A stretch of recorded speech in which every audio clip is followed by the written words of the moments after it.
सभी भक्तों को जय बाबा की। एक बार फिर मैं आप सभी भक्तों के समक्ष उपस्थित हुआ हूँ भक्ति सागर पंचद्वार बराड़ा धाम चैनल के माध्यम से। देखो, हम आज बात करेंगे दुख और सुख।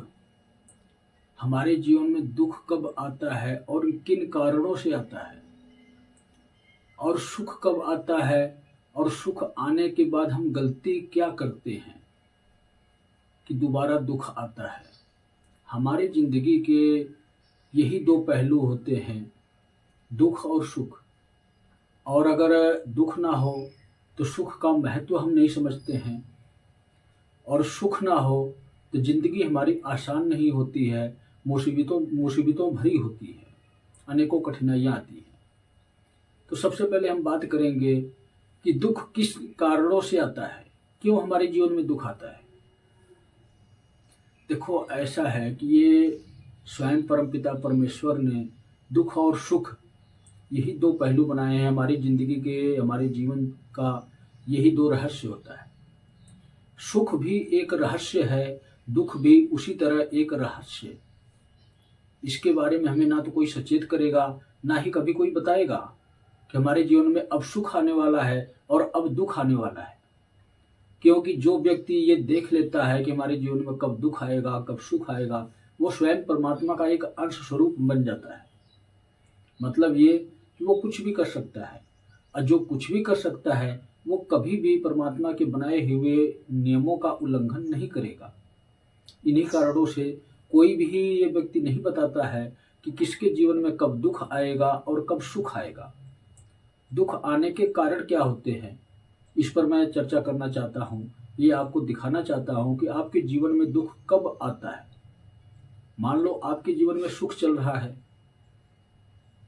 सुख का मतलब होता है कि हमारे जरूरत के जितने भी सामान हैं, जितनी भी वस्तु हैं, जो भी सुविधाएं हम चाहते हैं अपने जीवन में, हर प्रकार की सुविधाओं का मिलना।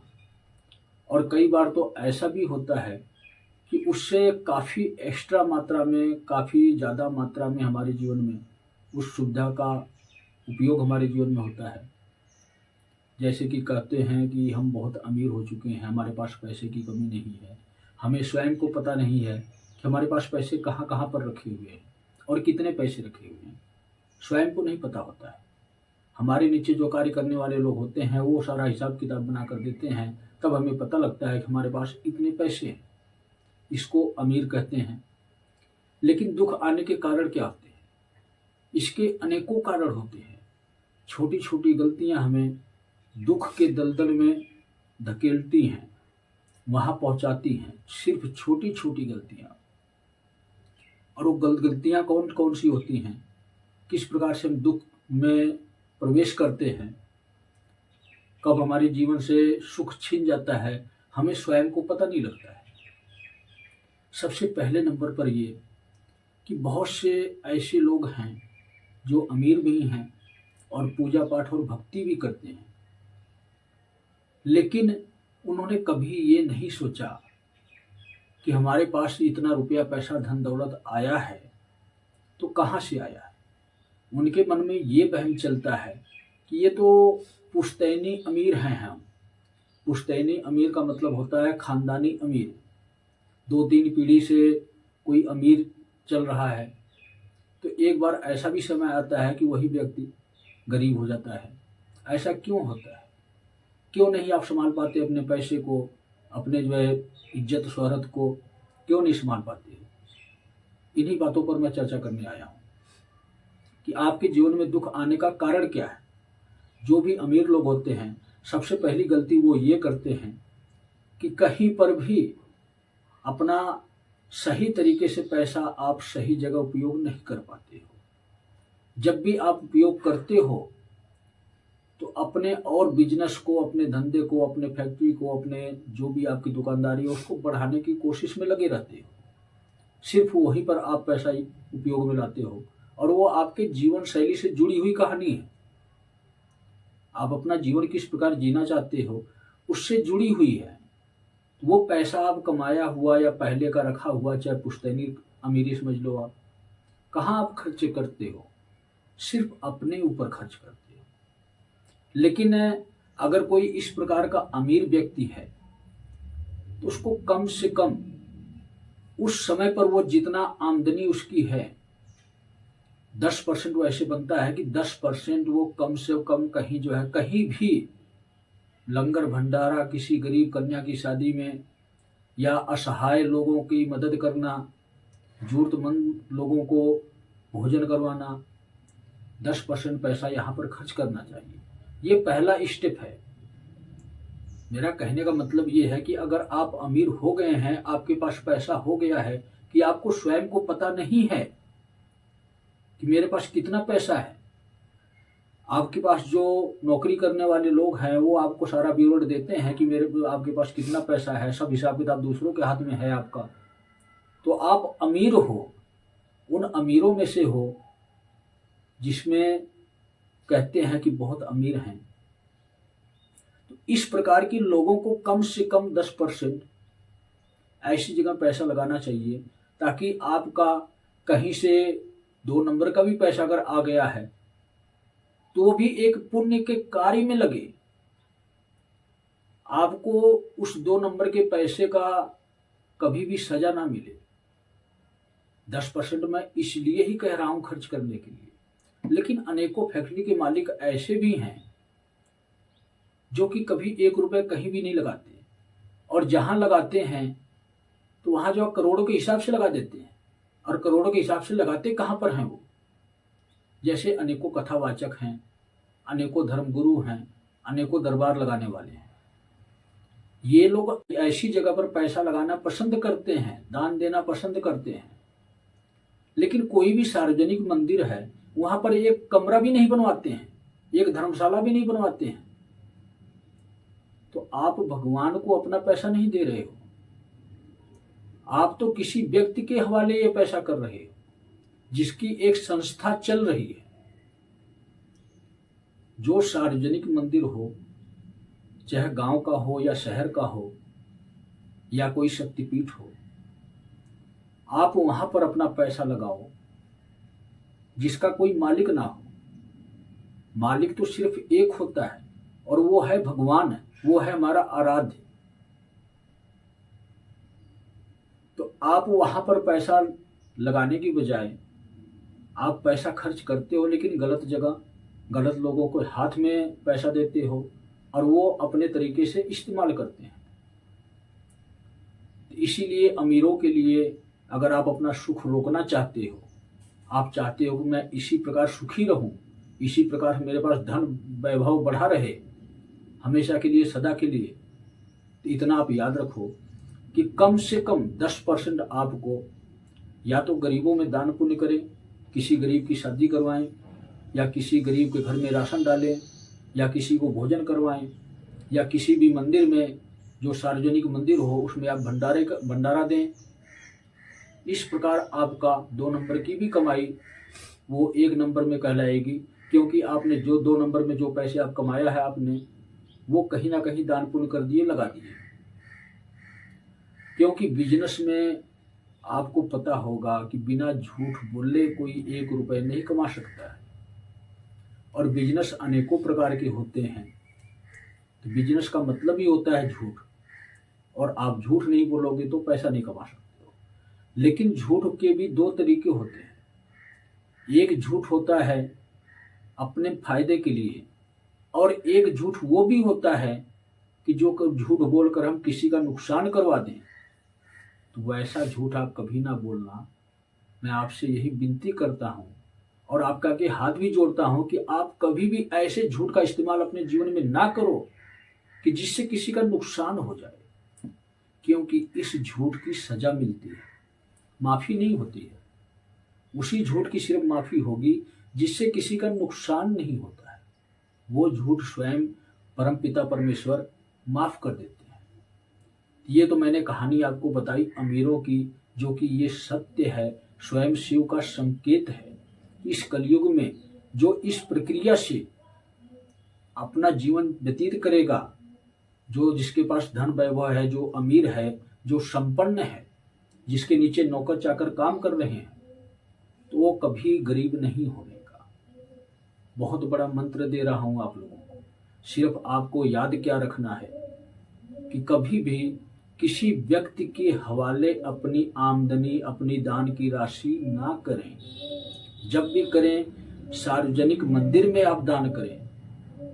किसी भी दरबार में, किसी भी कथावाचक के पास इस प्रकार की आप दान राशि ना दें। चाहे कोई भगत हो, चौकी लगाने वाला, दरबार लगाने वाला, झाड़ा झपटा करने वाला, आपको इन लोगों को 1 रुपए देने की आवश्यकता नहीं है। और सही कहूं मैं, सही सलाह दूं मैं आपको, तो आपको इन लोगों के पास जाने की आवश्यकता ही नहीं है। सिर्फ आप इतना याद रखो कि वही शिव हैं, उन्हीं की अनेकों प्रकार की शक्तियां हैं जो अलग अलग देवी देवता के स्वरूप में हैं। और सच्चे भाव के साथ आप किसी भी मंदिर में जाओ, अगर आप सच्चे इंसान हो, सच्ची मनोकामना आपकी है, आपकी सोच सही है, तो आप एक बार अर्जी लगाओ, आपके वो देवी देवता, वो शक्तियां अवश्य कार्य करेंगी। क्योंकि कलयुग अब खत्म होने की कगार पर है। खत्म होने का मतलब ये है कि एक बार शिव युग आने वाला है। और इस वक्त जो ये कल की काल शुरू हुआ है, इस कल की काल में आप इतना याद रखो कि अन्य देवी देवताओं की शक्तियां कार्य नहीं करेंगी। अगर कार्य वो करेंगी तो सिर्फ उनकी एक ही शर्त होगी कि आप सच्चे इंसान बनो, तभी मैं आपका कार्य करूंगी।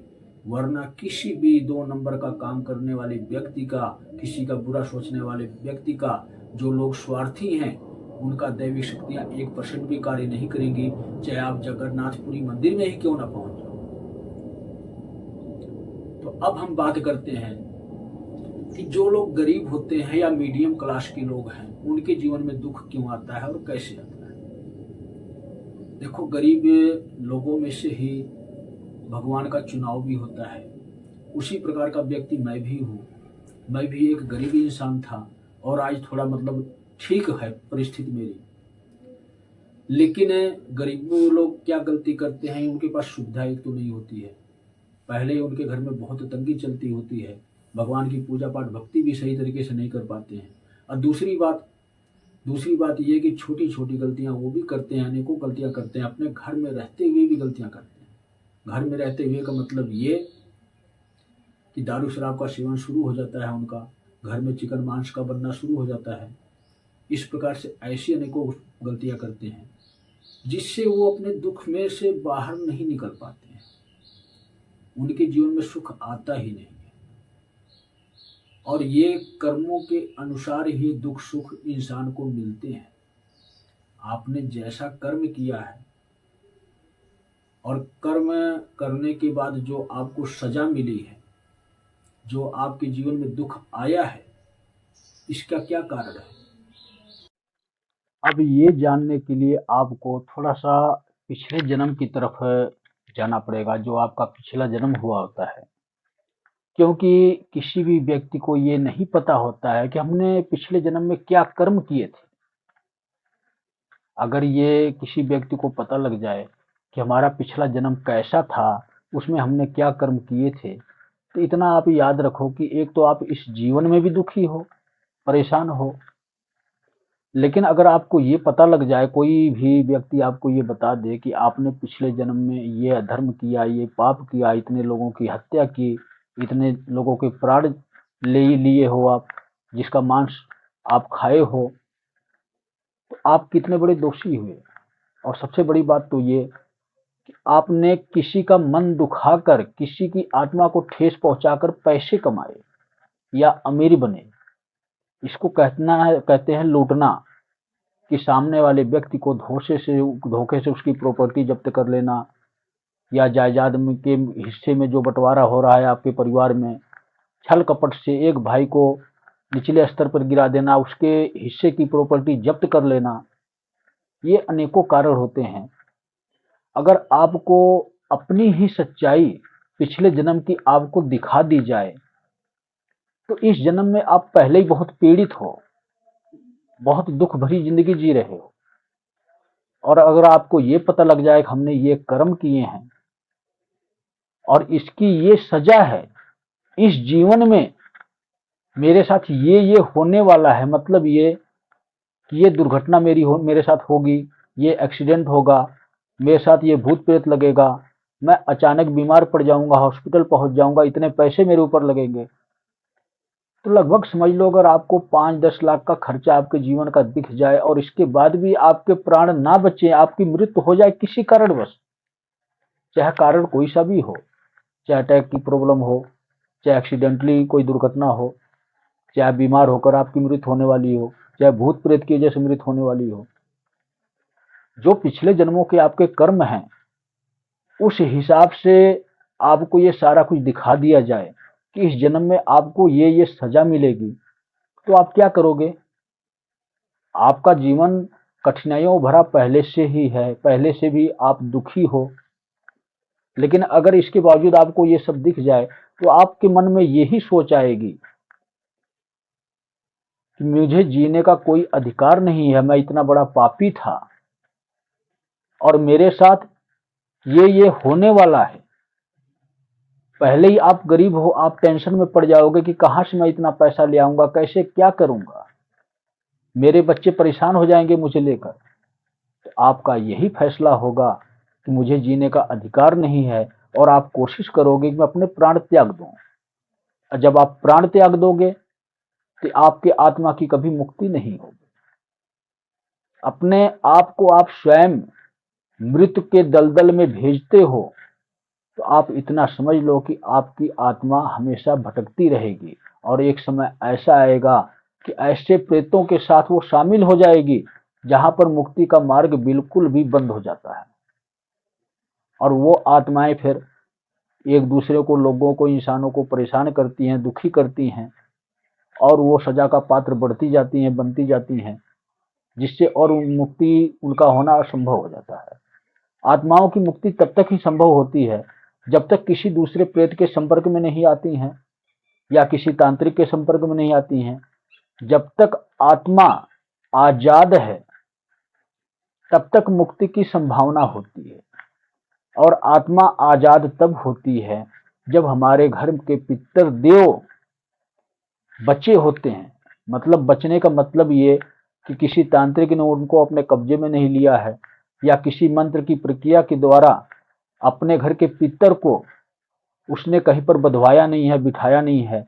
जैसे कहते हैं ना कि पितरों को हमने स्थान दे दिया है, अपने खेत में, अपने बाग में या अपने घर के बाहर उनको बिठा दिया है, या किसी मंदिर पे ले जाकर पितरों को बिठा दिया है, जैसे बालाजी हो गए या अन्य की कोई देवी का मंदिर हो गया या शिव की शक्तियों से संबंधित कोई भी मंदिर हो गया। तो आप इतना याद रखना कि कभी भी अपने पितरों को स्थान ना देना। आपके घर के पितर हैं वो, आपके घर के पूर्वज हैं वो, उनको आजाद रखना। और जब वो आजाद रहेंगे तब ही उनकी मुक्ति संभव होती है। क्या आपकी इच्छा नहीं होती है कि मैं अपने परिवार के मेंबरों से मिलकर आऊं? जैसे कि आप मान लो कि किसी शहर में काम करते हो, आपके माता पिता गांव में कहीं रहते हैं या कहीं दूसरे मकान में रहते हैं। जिस प्रकार आपकी इच्छा होती है कि मैं अपने माता पिता से मिलकर आऊं, उनका आशीर्वाद लेकर आऊं, उनका हाल चाल पूछ के आऊं कैसे हैं वो। और जब आप हाल चाल पूछते हो, उनकी जरूरत की जो सामान है या वस्तु है या दुख तकलीफ आप पूछते हो, तो माता पिता खुश होते हैं और आपको आशीर्वाद देते हैं कि मेरा बालक मुझको पूछ रहा है। इसी प्रकार पितर भी होते हैं, उनके माता पिता स्वयं भगवान होते हैं, जो कि उनके पास शरीर नहीं है और उनकी आत्माएं इस पृथ्वी पर मौजूद हैं। तो जब पितर भगवान के पास जा सकेंगे तो आपके नाम की भी अर्जी पहुंचा सकते हैं। आपके जीवन में क्या समस्याएं हैं, क्या कठिनाइयां हैं, वो हम हमेशा अपने परिवार के लिए, खुशहाली के लिए उस परम पिता परमेश्वर के समक्ष आपकी बातों को रखते हैं और आपका कार्य भी करवाते हैं। लेकिन इसके लिए उनको आजादी चाहिए। सबसे पहले नंबर पर आप अपने पितरों की आजादी छीन लेते हो। आपको तो ये चाहिए कि अपने घर में जहां भी आप पूजा पाठ भक्ति करते हो वहीं पर अपने पितरों को स्थान दें। अपने पितरों को स्वयं मन के भाव से बोलें कि आपका स्थान हमारे घर के देवी देवताओं की शरण में है। जब भी आप आओ तो आप यहीं पर विराजमान हो। मैं कहता हूं जल्दी से जल्दी आपके पितरों की मुक्ति होएगी और समय अनुसार जैसे आवश्यकता होती है जब तक अगली पीढ़ी चेंज होती है, बदलती नहीं है, तब तक वो हमारे घर में आते रहते हैं और भगवान की इच्छा से आते हैं। जब उनकी इच्छा से हमारे पितृदेव हमारे घर में आएंगे, तब समझ लो हमारे जीवन की परेशानियां दूर होना शुरू हो जाती है। और दूसरी बात, हम बात क्या कर रहे थे कि पिछले जन्मों के कर्मों के अनुसार ही हमें इस जीवन में दुख मिलता है, और दुख मिलता है अगर उस दुख के बारे में हमें स्वयं को पता लग जाए तो हमारा जीवन बिल्कुल निरर्थक साबित होता है। हमारे जीवन का कोई महत्व नहीं होता है, हम अपने जीवन का नष्ट करने के बारे में सोचने लगते हैं। तो इसीलिए कभी भी कोई ज्ञानी पुरुष जो ज्ञानी है वो आपके पिछले जन्मों के बारे में कभी नहीं बताएगा, और आगे क्या आपके साथ होने वाला है ये भी आपको कभी नहीं बताएगा। जो लोग बेवकूफ होते हैं, जिनके अंदर स्वार्थ होता है, जो लोग ये सोचते हैं कि हम आपसे कुछ ना कुछ फायदा उठाएंगे, वही लोग आपकी आगे की भी बताएंगे, आपके पीछे की भी बताएंगे। बताने वाले तो दुनिया में आपको अनेकों मिलेंगे, लेकिन क्या आपको किसी ने भी ये रास्ता बताया कि आपके जीवन में दुख चल रहा है तो सुख कब आएगा? सबसे इंपॉर्टेंट बात यही है, सबसे जरूरी बात यही है कि आपको ये पता होना चाहिए कि हमारे जीवन में सुख कब आएगा और कैसे आएगा। देखो, अगर आप अपने जीवन में चाहते हो कि सुख आए तो इसके लिए आपको दो कार्य करने होंगे, और बहुत ही अनिवार्य कार्य हैं। और तीसरा कार्य क्या है? तीसरा सबसे लास्ट कार्य है। अगर आपने लास्ट कार्य कर दिया तो मैं भी गारंटी देता हूं आपको कि आपके जीवन में सुख अवश्य आएगा, लेकिन समय अनुसार ही आएगा। जैसे आपके कर्म हैं उसी हिसाब से धीरे धीरे सुख अवश्य आएगा, इस बात की मेरी भी गारंटी है। वो कार्य क्या करना है आपको? सबसे पहले नंबर पर जो भी व्यक्ति, जो भी इंसान दारू शराब का सेवन करते हैं या मांस का सेवन करते हैं, इस राक्षसी भोग का त्याग करें। अगर आप ये त्याग करते हो तो आपके जीवन में सुख अवश्य आएगा, लेकिन तीसरा कार्य करना अनिवार्य है आपको। ये भी वही बात आ गई कि जिस प्रकार त्रिदेव हैं, ब्रह्मा विष्णु महेश, जिस प्रकार तीन लोक हैं, उसी प्रकार ये तीन शब्द आपके समक्ष आ रहे हैं। अगर इंसान हो तो आप इन दोनों चीजों का त्याग करो, और इन दोनों चीजों को त्याग करके इसके बदले में आपको कुछ अपनाना है, क्योंकि आपको सुख चाहिए। असुख चाहिए तो सुख के लिए भगवान को सबसे पहले अपनाएं। मैं वो सारी प्रक्रिया आज आपको बताऊंगा, समझाऊंगा कि सुख कैसे आएगा। सबसे पहले नंबर पर सबसे पहला काम आपका है कि आप जिस भी देवी देवता की भक्ति करना चाहते हो उसको अपना बनाओ, उसकी भक्ति करो। और दूसरे नंबर पर आप इतना याद रखो कि मेरे आराध्य सिर्फ शिव हैं। उनकी आप पूजा पाठ भक्ति करो या ना करो, इससे नहीं मतलब होता है कोई, लेकिन जब आप अपना आराध्य स्वीकार कर लोगे तो जायज सी बात है कि आप शिवलिंग पर जल भी चढ़ाओगे और ओम नमः शिवाय का जाप भी करोगे। सिर्फ इसी दो प्रक्रिया से हमारे आराध्य खुश होते हैं। और आप जिस भी देवी देवता के भक्त हो, मन से श्रद्धा भाव के साथ, अंदर के भाव से उनकी भक्ति करो। ये पहली प्रक्रिया है अमीर होने के लिए, अपने जीवन में सुख को लाने के लिए, आमंत्रित करने के लिए। क्योंकि जब तक हमें बनाने वाला हमारा भगवान नहीं खुश होगा, जिस प्रकार हमारे माता पिता का अगर आशीर्वाद हमारे ऊपर नहीं है, वो हमारे बारे में अगर सुख की कामना नहीं करते हैं ईश्वर से, तब तक हमारे जीवन में सुख नहीं आता है। उसी प्रकार ही जो दिखाई नहीं देता है, सबसे पहला भगवान हमारा वही होता है। तो पहले भगवान हमारे देवी देवता और ईश्वर हैं, मालिक हैं वही, शिव हैं वही, सत्य हैं वही। तो सबसे पहला कदम आपको यही उठाना है कि अपने जीवन में एक गुरु और एक भगवान को दर्जा दो, और गुरु ऐसा बनाओ, सोच समझ कर बनाओ, जो सिर्फ और सिर्फ भक्ति सिखाता हो, भक्ति के मार्ग पर चलना बताता हो, जिसका जीवन बहुत ही साधारण और स्वाभाविक हो, जिसके अंदर कोई छल कपट ना हो। इस प्रकार का गुरु, चाहे अधूरा गुरु क्यों ना हो, आपके जीवन में वही सफलता ला देगा। मैं आपसे क्या कह रहा था कि अपने जीवन में सबसे पहला कदम आप ये उठाओ, और इसके बाद आप देखना चमत्कार कि जिस भी मार्ग पे चलोगे अपना, आपके काम धंधा का, बिजनेस का, नौकरी का, जो भी मार्ग होगा, जो भी आपकी सोच होगी, जो आप अपने जीवन में करना चाहते हो, उसमें सिर्फ मदद मिलती है देवी देवताओं की शक्तियों की। हमारे मन की सोच को वो बदलते हैं, जो हमारी नेगेटिव सोच होती है, क्योंकि कलयुग चल रहा है, कदम कदम पर खतरा है। जब हम कामयाब होने की सोचते हैं, तभी कलयुग कहीं ना कहीं अड़चने या उलझने पैदा करता है, जिससे हमारे कार्य नहीं होते हैं, हम आगे नहीं बढ़ पाते हैं, अमीर नहीं बन पाते हैं।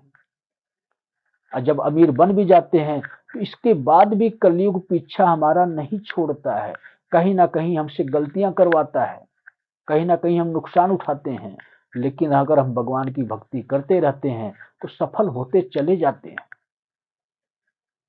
इसी प्रकार ही कलयुग हमारे जीवन में अड़चने पैदा करता है। अगर हम थोड़ा सा भी भगवान की भक्ति करते रहेंगे, मात्र 15-20 मिनट सुबह शाम की निर्धारित कर लिया, तो हमारा कलयुग कुछ नहीं बिगाड़ सकता, 1% भी नुकसान नहीं पहुंचा सकता, क्योंकि हम उस देवी देवता की शरण में होंगे, उस पितरदेव की शरण में होंगे, उस आराध्य देव की शरण में होंगे, और उस गुरुदेव के शरण में होंगे, जिसके बताए हुए मार्ग पर चलकर हम आगे बढ़ेंगे। तो गुरु का बहुत अहम रोल होता है। अगर आपको कोई ऐसा व्यक्ति साधारण नहीं मिलता है, तो आप भगवान को ही गुरु बना लो। कहते हैं ना कि किस्मत से नौकरी मिलती है, किस्मत से सब कुछ होता है। किस्मत को बनाया जाता है,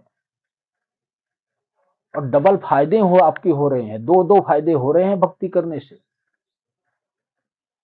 एक तो आपके बिजनेस लाइन में, आपके जीवन में जिस प्रकार की सुख सुविधा चाहिए, इसमें सपोर्ट मिलती है, वो हमारी मदद करते हैं, वो सिर्फ मार्ग दिखाते हैं। हमारे ही माइंड में ये बातें उत्पन्न होती हैं कि हम अपने जीवन में ये कार्य करना चाहिए, क्योंकि हम एक पॉजिटिव सोच वाले हैं। हमने दारू शराब का सेवन बंद कर दिया, हमने मांस का सेवन बंद कर दिया। ये राक्षसी भोजन होते हैं। राक्षसी भोजन जो भी व्यक्ति करता है, चाहे वो लाख ऊंचाइयों पे चढ़ जाए, लेकिन जब गिरता है तो फिर दोबारा उठ नहीं पाता है। उसके खानदान के खानदान नीचे ही दबे रहते हैं। तो मैं आप लोगों से क्या कहना चाहता हूँ, सिर्फ और सिर्फ मैं यही आप लोगों को समझाना चाहता हूँ, यही बताना चाहता हूँ कि अपने जीवन में ईमानदारी पूर्वक कार्य करें, और भक्ति को एक अलग ही महत्व दें, जो अपने आप में सर्वश्रेष्ठ हो। सिर्फ भक्ति मार्ग ही आपको जीवन को सफल बना सकता है। आपके जीवन से जो दुख है, जो दुख नाम का ये वाक्य है, ये हमेशा हमेशा के लिए निकाल कर फेंक देगा। भक्ति सिद्ध में इतनी शक्ति होती है, आपके सारे मार्ग खुल जाएंगे। जब आप भक्ति करोगे, तो कभी भी आप नेगेटिव सोच वाले नहीं रहोगे, पॉजिटिव सोच वाले रहोगे। और जब देवी देवताओं की सोच चलेगी आपके साथ, तब आपकी आत्मशक्ति जागृत हो चुकी होगी। आप खुद फैसला ले सकते हो कि मेरे जीवन में क्या सही है और क्या गलत है। इस प्रकार अपने जीवन में आप दुख को हटाकर सुख ले आ सकते हो। लेकिन इतना आप याद रखना कि आपके जीवन में अगर सुख आ जाए, तो कभी भी अहंकार या घमंड किसी चीज का ना करना कि मैं एक अमीर इंसान हूं, मैं एक संपन्न इंसान हूं, मैं कुछ भी कर सकता हूं। कुछ भी करना ही सबसे बड़ी गलती होती है, और कुछ भी वही व्यक्ति करता है जो व्यक्ति भगवान होता है।